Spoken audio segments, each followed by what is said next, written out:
Ассаламағалейкум, ардақты ағайын, құрметті жерлестер, ұлы көшке мүдделі қауым.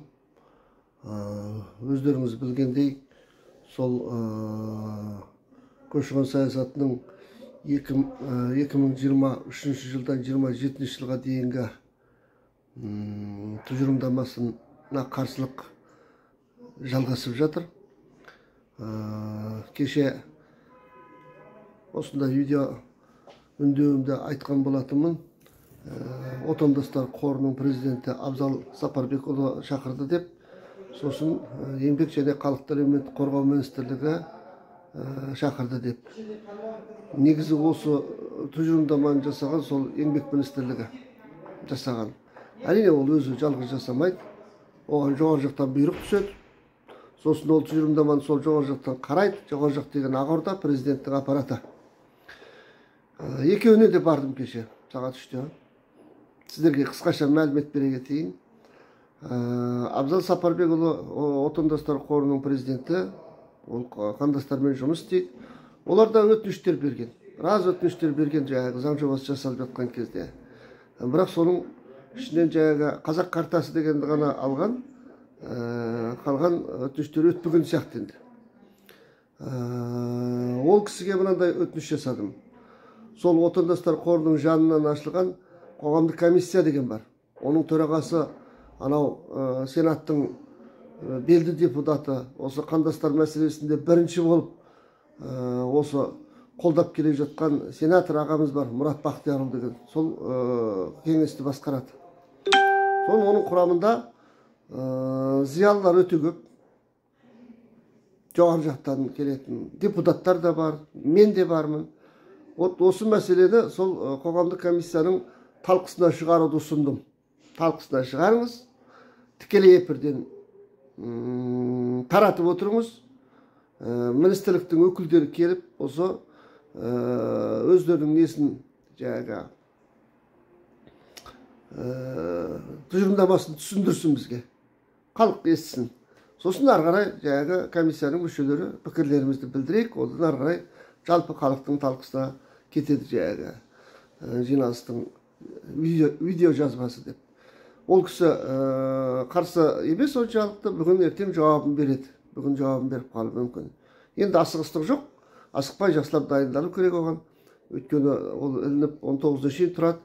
19-дан кейін де басқа басқыштарын жасай берсін. Бірақ парламентке келгенше біз осындай жұмыстарды істеуіміз керек деп айттым. Шегелеп тұрып айттым. Бұл бірінші. Екінші министрлікке барып, жаңа көші-қон комитетінің міндетін атқарушы Ильяс, ол да Сапарбекұлы екен. Еспанов деген жігітпен кездестім. Керемет, жақсы жігіт, оқыған, Англиядан оқыған, жанып тұрған жігіт. Сосын сол министрліктің вице-министрі бұрыннан келе жатқан Ахмади Сарбасов деген жігіт бар, Әділұлы. Ол кісімен кездестім. Сосын енді министр Тамара Дүйсенова ханым анау діндердің құрылтайында жүр екен, кетіп бара жатқан, бірақ келіп, ол кісіні шақырып алып, өзі қабылдап, біраз әңгімелестік. Сосын ана жаңағы орынбасарымен комитет бастығын шақырып алып, үшеу ара әңгімелестік. Жалпы мен сіздерге айтып қояйын бір нәрсені. Мынау солтүстікке көшіру деген үлкен мемлекеттің жобасы бар. Стратегиялық жоба бұл. Стратегиялық жоба. Ал енді ол 2016 жылы үкіметтің қаулысымен бекітілген 7 облыс. Мен бұған 200% қолдаймын. 200% мен бұл осы жобаны қолдаймын. Өйткені солтүстікте халық аз, еңбек күші тапшы, жер жетерлік, жұмыс көзін ашуға мүмкіндік мол. Енді қысы суық дегеніңіз болмаса, басқа жақ табиғаты, жерінің құнарлығы енді керемет. Өзім барып екеуін көріп келдім. Павлодар облысын көріп келдім. Анау жақтағы солтүстік Қазақстан облысын көріп келген. Бірақ соған көшіру мынау қандастар, сосын жаңағы шеттен көшіп келушілер. Мынау халыққа тығыз қоныстанған өңірлердің халқы.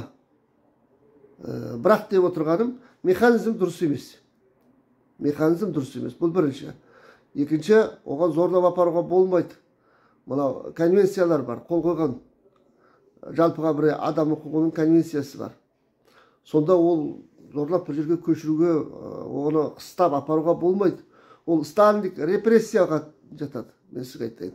Басқа халықтарды алып келді ғой Қазақстанға, пойызға тиеп. Ол сол сияқты болып қалады. Біздің көші-қон заңында да бар, қандастарымыз өзінің қонысын өзі талдайды деген.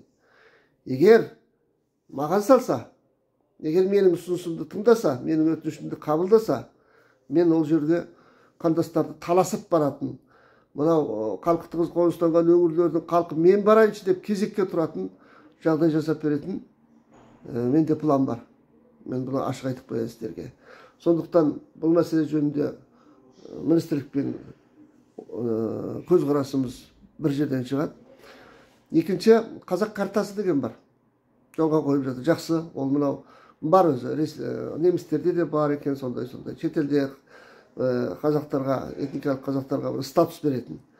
Бұл заңда оның саны шектелген сияқты. Мен соның санын шектемеуді ұсындым. Егер оны белгілі бір мөлшермен береміз десе, бұл жерден жемқорлық басталады. Әрине оны Тамара Дүйсенова, мынаны саған берем, мен маған мұнша сома бересің деп ол кісі айтпайды. Бірақ жемқорлық басталады дейді сол маңайдан. Өйткені таласады ғой, алуға әркім таласады ғой. Сондықтан оның санын шектемеу керек. Осы пікірімді айттым, ол кісі қарап көретін болды. Енді ең қиын мәселе, енді оның заңның бәрін айтып тауысу бүгін мүмкін емес маған. Ең бір қиын мәселе болып тұр. Ол жаңағы 5 жыл деп жатырмыз ғой, 4 жыл екен. 5 жылға ұзартамыз деп отыр жаңағы қандас деген мәртебені. Соның 4-ші жылында барып азаматтық аласыз.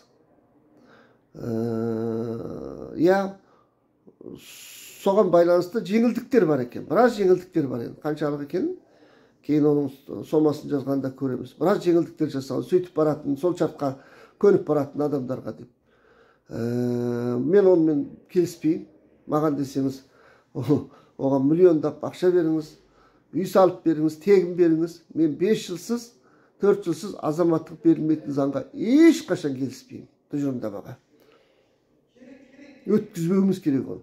Ол деген сөз, ол бір солтүстікке апару үшін бір жаңағы жаны күйіп, бір солтүстікті халыққа толтыра қояйын деп жасаған жоба емес бұл. Естеріңізде болсын. Өйтіп жасамайды ол жобаны, басқаша жасайды деді.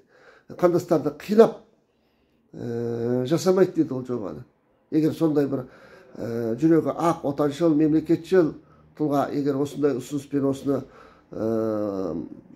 артында тұр ғой енді, жасатқан болса, ол дұрыс емес. Құрметті қандастар, мүлде дұрыс емес. Сондықтан мен бұған қарсымын. Өйткені көш тоқтайды. 5 жылсыз азаматтық, 4 жылсыз азаматтық бермейді десең, кім келеді оны? Жүреміз ба дейді әрбірден кейін. Оның да шарттары қиын жаңағы.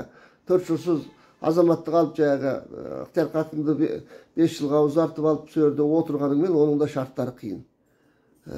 Егер алда жылда басқа облысқа көшіп кетсеңіз, ана статустың бәрінен айырыласыз да, онда сіз азаматтық алу мүмкіндігінен жұрдай болып қаласыз. Басқа ұлттың санатына кіріп кетесіз. Мысалы, басқа ұлттар келеді ғой, ол солай болып қаласыз. Сондықтан мен бұл жобаға қарсымын.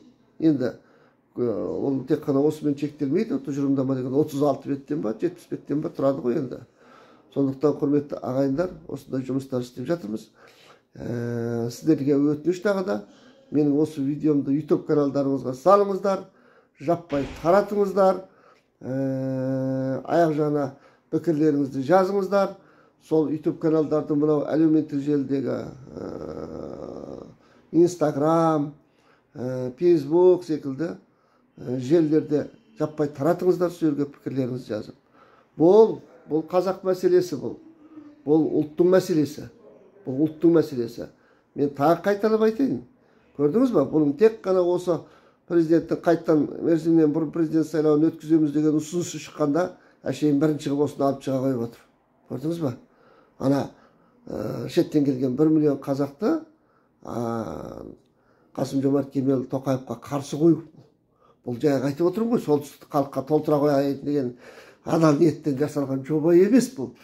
ондай о жақты халыққа толтырам деген жоба ол басқаша жасалу керек, тағы да қайталап айтайын. Құрметті ағайындар, сондықтан абдырап кетпеңіздер бұған соншалықты.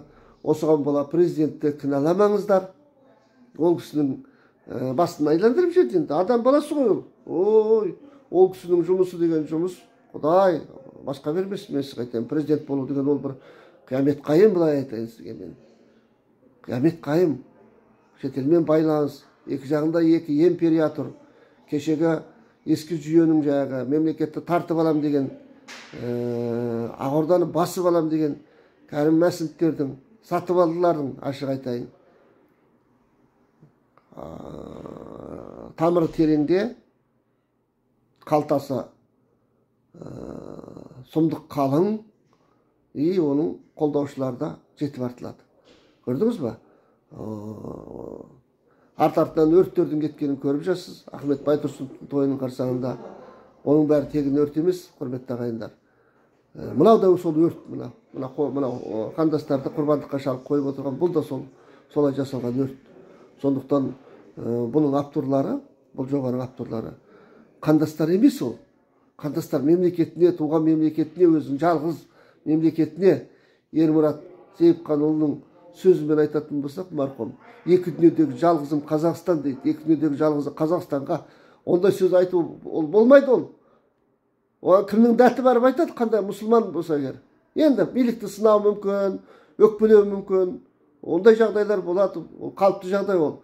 Заңның бәрін осындай шеке жасап жататын болсаң, кім-кімде сынайды билікті? Мен де сынап жатырмын міне. Жай сынап жатқан жоқ. Тасқа басып отырып, әкесін танытып отырып, атын атап түсін түстеп отырып сынап жатырмын. Түсіндіңіз ба? Сондықтан, құрметті ағайын, біздің халық, шеттегі халық, еңбекшіл халық, отаншыл халық, патриот халық, отанын сүюде олар енді отанның қадірін әбден біліп келгеннен кейін алдына жан салмайды деп ойлаймын. Отанын сүюде. Сондықтан жұмыстарыңызды істей беріңіздер. Бұл президентке жетеді. Жетіп те болған болуы мүмкін. Енді ол кісі қазір Өзбекстанда жүр ғой бүгін. Жолы болсын, сапары сәтті болсын. Қытайдың, Ресейдің президенті келіп Шанхай ынтымақтастық ұйымының жиналысы болып жатыр сол жерде. Көрдіңіз ба? Біздің халық қандай дарқан халық мемлекет. Осы орта азиялықтарды айтып жатырмын, түркі халықтары. Си Цзиньпин 77 атасында көрмеген марапатты біздің орта азиялықтардан көріп жатыр. Ертең көреміз енді нәтижесін. Енді бұл басқа әңгіме, біз заңымызға қайтып оралайық. Мен осылай қысқа мәліметтер беріп отырам сіздерге. Басқа айтар жоқ.